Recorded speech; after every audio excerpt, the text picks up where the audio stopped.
నెల్లూరు నగరంలోని సాయిరాం నగర్లో వైఎస్ఆర్సీపీ పార్టీ కార్యాలయంలో వైఎస్ఆర్ జయంతి ఉత్సవాలు జరిపారు. వైఎస్ఆర్ జయంతి సందర్భంగా Nellore parliamentary incharge Janke Venkatareddy, MLC Parvathireddy Chandrashekar Reddy, Nellore rural incharge Anam Vijay Kumar Reddy, Kakani Govardhan Reddy కుమార్తె పూజిత తదితరులు కేక్ కట్ చేసి వైఎస్ఆర్ కు ఘన నివాళులు అర్పించారు. వైఎస్ఆర్ చిత్రపటానికి పూలమాలలు వేసి నివాళులు అర్పించారు. పార్టీ ఆఫీసులో ఘనంగా వారికి నివాళులు అర్పించడం జరిగింది. మరి ఆయన చేసిన కార్యక్రమాలన్నీ కూడా మనకు తెలుసు. ఆరోగ్యశ్రీ కానీ, జలయజ్ఞం కానీ, ఫీజు రియంబరెన్స్ కానీ, మరి ఇన్ని కార్యక్రమాలు చేసి ప్రజల హృదయంలో నిలబడ్డ మహానుభావుడు. మరి దేశంలోనే కాదు ప్రపంచంలోనే ఒక మంచి ముఖ్యమంత్రిగా అన్ని విధాలా కూడా మంచి కార్యక్రమాలు చేసి రైతులకైతేనేమి, అలాగే కార్మికులకైతేనేమి సంక్షేమ అభివృద్ధి కార్యక్రమాలు చేసిన ఘనత ఒక వైఎస్ఆర్కు దక్కింది. మరి ఈ రోజు ఆయనకు నివాళులు అర్పించడం మన బాధ్యతగా ఉన్నది. అందువల్ల ఈ రోజు మనం ఈ పార్టీ కార్యక్రమంలో నివాళులు అర్పించి మరి తర్వాత ఆయన తనయుడు జగన్మోహన్ రెడ్డి గారు ఆయన చేసిన కార్యక్రమాలన్నీ కూడా ప్రజల్లోకి తీసుకుని పోయి నాన్నగారు చేసినట్లుగా ఆయనతో పాటు నేను కూడా ప్రజల హృదయాలను నిలబడాలని అనుకుని ఆయన ప్రజా సంక్షేమం కానీ అభివృద్ధి కానీ చేసిన ఘనత జగన్కు కూడా దక్కింది. మరి ఈరోజు చూస్తున్నాం ప్రభుత్వం ఎలా ఉంది అనేది. మనం జగన్తో ఈరోజు చంద్రబాబు రెండు పోలిగా చూస్తే మరి ఈనాడు నక్కకు నగలోకానికి ఎలా ఉందో అలాంటి కార్యక్రమాలు ఈరోజు చేస్తున్నారు. కక్షలు కార్పుణ్యాలతో కేసులు పెట్టి ప్రజలను కూడా భయభ్రాంతులు చేస్తున్నారు. అలాంటివి లేకుండా నాయకుడు అంటే ప్రజలను హృదయాల్లో పెట్టుకొని రక్షించవలసిన బాధ్యత నాయకుడికి ఉంటుంది. మరి ఆ నాయకుడు అంటే ఒక్క వైఎస్ఆర్ తర్వాత జగన్మోహన్ రెడ్డి గారని తెలియజేస్తూ ప్రతిపక్షాలు కూడా విమర్శించలేనటువంటి వ్యక్తి వైఎస్ రాజశేఖర రెడ్డి గారు. కారణం, గతంలో పేద పిల్లలు చదువుకోవాలంటే, ఉన్నత చదువులు చదువుకోవాలంటే చదివించలేక అరాకొరా చదువులకు మాత్రమే పరిమితమైన రోజుల్లో ఎస్సీ, ఎస్టీ, బీసీ, మైనార్టీలతో సమానంగా ఈబీసీలకు కూడా ప్రతి పేదంటి బిడ్డ కూడా ఉన్నత చదువు చదువుకునేలాగా మొట్టమొదటిసారిగా భారతదేశంలో ఆంధ్ర రాష్ట్రంలో ఫీజు రియంబర్స్మెంట్ని తీసుకొచ్చినటువంటి ఘనత వైఎస్ రాజశేఖర రెడ్డి గారిది. ఇప్పటికి కూడా ఆ పథకం భారతదేశంలో ఎవరు మొట్టమొదటిగా ప్రారంభించినారంటే రాజశేఖర రెడ్డి గారి పేరే గుర్తొస్తుంది. అలానే గవర్నమెంట్ హాస్పిటల్స్లో ఎలాంటి వైద్య సౌకర్యాలు లేక అనేక మంది ప్రాణాలు విడుస్తూ ఉండడం, అలానే ఒక యాక్సిడెంట్ అయినప్పుడు రోడ్డు మీద డెడ్ బాడీ ఉంటే కూడా దాన్ని తీసుకెళ్లే పరిస్థితి లేనప్పుడు ఆరోగ్యశ్రీ ప్రతి పేదవాడు కూడా కార్పొరేట్ హాస్పిటల్లో చూపించుకునేలాగా, అది కూడా సగర్వంగా చూపించుకునేలాగా ఆరోగ్యశ్రీని తీసుకురావడం కానీ, అలానే 104, 108ని తీసుకురావడం కానీ, ఎక్కడ ఏ ఇబ్బంది వచ్చినా కూడా 108కి కాల్ చేస్తే 10 నిమిషాల్లో మన దగ్గరికి వచ్చి మన దగ్గర ఉన్నటువంటి పేషెంట్ని కానీ, డెడ్ బాడీని కానీ, లేకుంటే దీన్ని హాస్పిటల్కి తీసుకెళ్లడం కానీ, వీటన్నిటిని కూడా ఈ 104, 108ని తీసుకురావడం అన్నది ఒక అద్భుతమని చెప్పాలా. భారతదేశంలో అదొక గొప్ప కీలకమనే చెప్పాలా ఈ హెల్త్ డిపార్ట్మెంట్కి సంబంధించి. అలానే రైతులకు సంబంధించి అయితే ఉచిత కరెంట్ ఇస్తానని చెప్పి రాజశేఖర రెడ్డి గారు చెప్పినప్పుడు, ఉచిత కరెంటే కనుక ఇస్తే ఆ కరెంటు తీగల మీద బట్టలారేసుకోవడం తప్ప ఆ తీగలు దేనికి పనికిరావని చంద్రబాబు నాయుడు గారు ఆ రోజు విమర్శించారు. మరి అలాంటి పరిస్థితుల్లో రాజశేఖర రెడ్డి గారు గెలిచిన తర్వాత ఉచిత విద్యుత్తుని తీసుకొని వచ్చి ఈ రోజుకి కూడా అది సక్సెస్ఫుల్ ప్రోగ్రామ్గా ఈరోజు అందరూ కూడా ఆంధ్ర రాష్ట్రంలో ఉండే ప్రతి రైతు కూడా చక్కగా వాళ్ళు 2 కార్లు కానీ 1 కారు కానీ పండించుకొని 4 రూపాయలు మిగిల్చుకోగలుగుతా ఉన్నారంటే ఆయన తీసుకొచ్చినటువంటి ఉచిత విద్యుత్ పథకం ఈ రోజుకి కూడా సక్సెస్ఫుల్గా జరుగుతూ ఉంది. అలా అనేకమైనటువంటి కార్యక్రమాలు ఆ రోజుల్లో పేదవాడు ఒక ఇల్లు కూడా లేక గుడిసెల్లో ఉంటున్నటువంటి రోజుల్లో ఇందిరమ్మ ఇల్లుని తీసుకొని వచ్చి ప్రతి ఒక్కరికి కూడా ఒక అపార్ట్మెంట్ లాగానో లేకుంటే ఒక ఇండివిజువల్ హౌస్ లాగానో కట్టించాలన్న ఆలోచనతో ఇందిరమ్మ హౌసెస్ను కూడా సక్సెస్ఫుల్గా చేసినటువంటి ఘనత కూడా రాజశేఖర రెడ్డి గారిదే. అలా ఎన్నో ఇన్నోవేటివ్ కార్యక్రమాలను కూడా ఆయన ఆ రోజు తీసుకురావడం కానీ, ఆ తర్వాత రోజుల్లో చంద్రబాబు నాయుడు గారు వాటన్నిటిని కూడా ఎట్లాంటి విధ్వంసం చేసినారో, మళ్ళీ జగన్మోహన్ రెడ్డి గారు 2 సంవత్సరాలు కోవిడ్ ఉన్నప్పటికీ కూడా వాటన్నిటిని కూడా మరలా అంతకు మించినటువంటి పథకాలను తీసుకొచ్చినటువంటి పరిస్థితి చూసినాం. మరి ఈ రోజు అత్యంత దారుణమైనటువంటి పరిస్థితిలో ఆంధ్ర రాష్ట్రం ఉంది.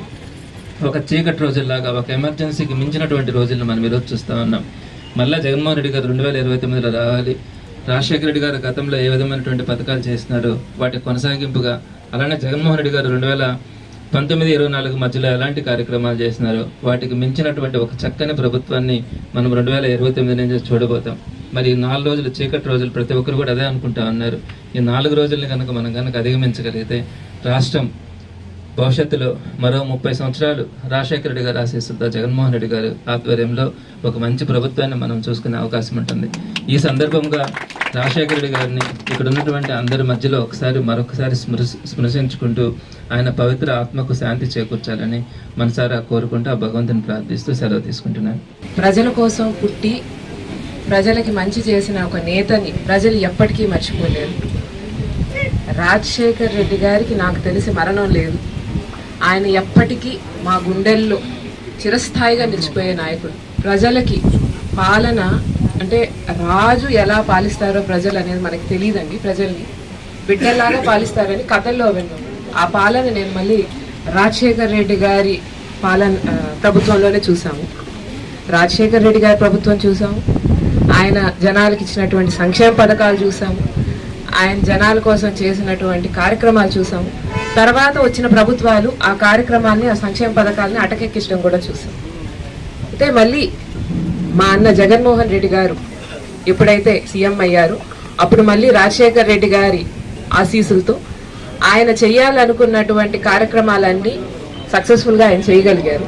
మళ్ళీ ఆయన ఇప్పుడు మళ్ళీ రాజకీయంగా వేరే పార్టీలు వచ్చిన తర్వాత చూస్తున్నాము రాక్షస పాలననే చెప్పుకోవాలండి. కష్టంగా ఉంది, మనసుకు కష్టంగా ఉంది. ఈ రోజు ఇంత పవిత్రమైన రోజు ఆ విషయాలు మాట్లాడాలంటే కూడా మనసుకు చాలా కష్టంగా ఉంది. కానీ తప్పట్లేదు. ఈరోజు రాష్ట్రం ఏ పరిస్థితుల్లో ఉందనేది మర్చిపోలేము.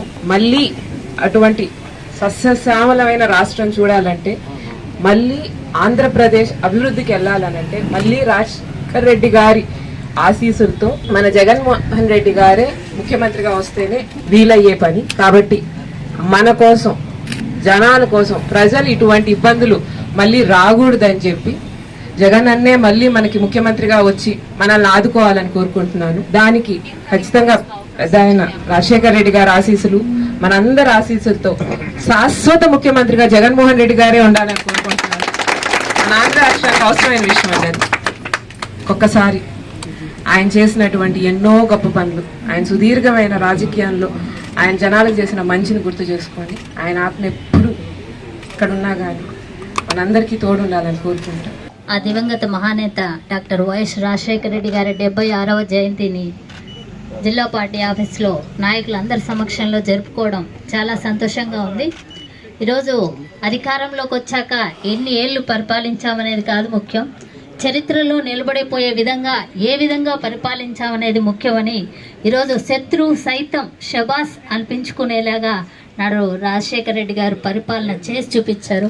పేద బడుగు బలహీన వర్గాలకు ఆశాజ్యోతిగా వాళ్ళ జీవితాల్లో వెలుగులు నింపడానికి ఎన్నో సంక్షేమ పథకాలను ఈరోజు రాజశేఖర రెడ్డి గారు ఆంధ్రప్రదేశ్ రాష్ట్రంలో ప్రవేశపెట్టారు.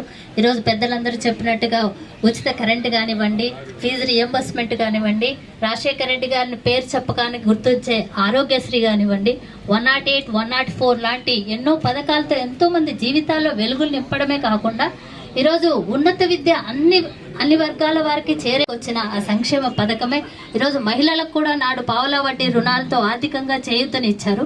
అలాంటి మహానేత ఆశయాలను కొనసాగిస్తూ జగన్మోహన్ రెడ్డి గారు ముఖ్యమంత్రి అయిన తర్వాత తండ్రి ఒక అడుగు ముందుకేస్తే పేద బడుగు బలహీన వర్గాల కోసం ఈరోజు జగన్మోహన్ రెడ్డి గారు 10 అడుగులు ముందుకేసి అన్ని వర్గాలకు, రైతులకు, విద్యార్థులకు, ఉద్యోగులకు, మహిళలకు, అన్ని వర్గాల ప్రజలకు అమలయ్యే విధంగా సంక్షేమ పథకాలను తీసుకొచ్చి ఈరోజు పేద బడుగు బలహీన వర్గాలకు వెన్నుదన్నగా నిలబడిన కుటుంబం ఏదైనా ఉందంటే ఆంధ్రప్రదేశ్ చరిత్రలో అది వైఎస్ఆర్ కుటుంబం మాత్రమే అని ప్రతి ఒక్కరూ గర్వపడే విధంగా ఈరోజు పరిపాలన చేసి చూపించారు. ఖచ్చితంగా ఈరోజు రాష్ట్ర ప్రజలు ఈ ప్రభుత్వాన్ని గమనిస్తున్నారు. మళ్ళీ జగన్మోహన్ రెడ్డి గారు ముఖ్యమంత్రి అయితేనే అలాంటి పాలన సాధ్యమని ఈరోజు ప్రతి ఒక్క పేదలందరూ కూడా ఈరోజు కోరుకుంటున్నారు. ఖచ్చితంగా వైఎస్ రాజశేఖర రెడ్డి గారి ఆశీస్సులతో ఆయన అభిమానులు, జగనన్న అభిమానులు ఖచ్చితంగా ఈ గడ్డు కాలాన్ని ఎదుర్కొని మళ్ళీ జగన్మోహన్ రెడ్డి గారు ముఖ్యమంత్రి అయ్యే విధంగా కలిసికట్టుగా అందరూ శ్రమిస్తామని ఈ సందర్భంగా తెలియజేసుకుంటూ ఆ మహానేతకు మరొక్కసారి ఘనమైన నివాళులు ఎంతో ఘనంగా, ఎంతో గొప్పగా రాజశేఖర రెడ్డి గారు ప్రతి ఒక్క ప్రజలో, ప్రతి ఒక్క మనిషిలో, ప్రతి ఒక్క తెలుగు వారిలో రాజశేఖర రెడ్డి గారు ప్రతి ఒక్క మనిషి మనసులో ఉన్నారు. దేవుడు ఏదైనా ఎక్కడైనా కరుణించి ఒక వరం ఇస్తే రాజశేఖర రెడ్డి గారు తిరిగి మళ్ళీ బతికి రావాలని మేము ప్రతి ఒక్కళ్ళమే 2 రాష్ట్రాల ప్రతి ఒక్క మనిషి కోరుకుంటారు. ఎందుకంటే విద్యా వైద్యకు పెద్దపీట వేసి రైతులందరినీ రాజులుగా నిలబెట్టిన ఘనత ఎవరికైనా ఉంది అంటే అది వైఎస్ రాజశేఖర రెడ్డి గారికి. ఏదైనా 108 తీసుకొచ్చినా, ఆరోగ్యశ్రీ తీసుకొచ్చినా ఈరోజు ఇంతమంది ప్రజలు ఒక్క రూపాయి కూడా ఖర్చు పెట్టకుండా ఆరోగ్యశ్రీలో హెల్త్ చూపించుకుంటున్నారు అని అంటే దాన్ని ఎవరు వచ్చినా కూడా, ఇంకొక పార్టీ వచ్చినా కూడా దాన్ని కొనసాగిస్తున్నారంటే, తెలంగాణలో కానీ ఇక్కడ ఆంధ్రాలో కానీ ఎక్కడైనా సరే ఆరోగ్యశ్రీని తీసేయకుండా కొనసాగిస్తున్నారు అంటే అది ఎంత మంచి పథకమో, తీసేస్తే ప్రజలు వాళ్ళని ఎట్లా చూస్తారనే భయానికి ఆరోగ్యశ్రీ పెట్టి వైఎస్ రాజశేఖర రెడ్డి గారి ఎంత మంచి కార్యక్రమం జనాల్లోకి తీసుకొచ్చారో దాన్ని ప్రతి ఒక్క ముఖ్యమంత్రి కూడా, వేరే ముఖ్యమంత్రులు కూడా ఆచరిస్తున్న ఎంతో గర్వకారణం ఈరోజు. మనము ఈరోజు జగనన్నని మళ్ళీ ముఖ్యమంత్రిగా చేసి 2029లో రాజశేఖర రెడ్డి గారికి, దివంగత రాజశేఖర రెడ్డి గారికి ఒక గిఫ్ట్ గా ఇవ్వాలని నేను ఈరోజు అందరికీ కోరుకుంటున్నాను. ఎక్కడో ఫ్యాక్షనిజం అంతా మళ్ళీ నెల్లూరులోకి వచ్చిందేమో, ఈ నెల్లూరులో ఫ్యాక్షనిజం అనేది ఉండదు కానీ మొదలవుతుందేమో అనే భయం అయితే మాకందరికి కలుగుతుంది. ఇటువంటి కార్యక్రమాలు, ఇటువంటి సంఘటనలు ఇంకా ఎప్పటికీ జరగకుండా, ఇది మంచి పద్ధతి కాదు. మాట్లాడితే కేసులు, మాట్లాడితే ఇల్లులు ధ్వంసం చేయడాలు, ఇవన్నీ మంచి పద్ధతి కాదని తెలియచేస్తూ హుందాతనమైన రాజకీయాల్లో పయనిద్దామని చెప్పి తెలియచేసుకుంటూ, మేమంతా కూడా వైఎస్ఆర్సీపీ నాయకులు అంతా క్రమశిక్షణతోనే ఉన్నాము. మిగతా పార్టీ వాళ్ళు ఎంత క్రమశిక్షణతో పనిచేస్తున్నారనేది వాళ్ళు తెలుసుకొని ముందుకు పోవాలని తెలియచేస్తూ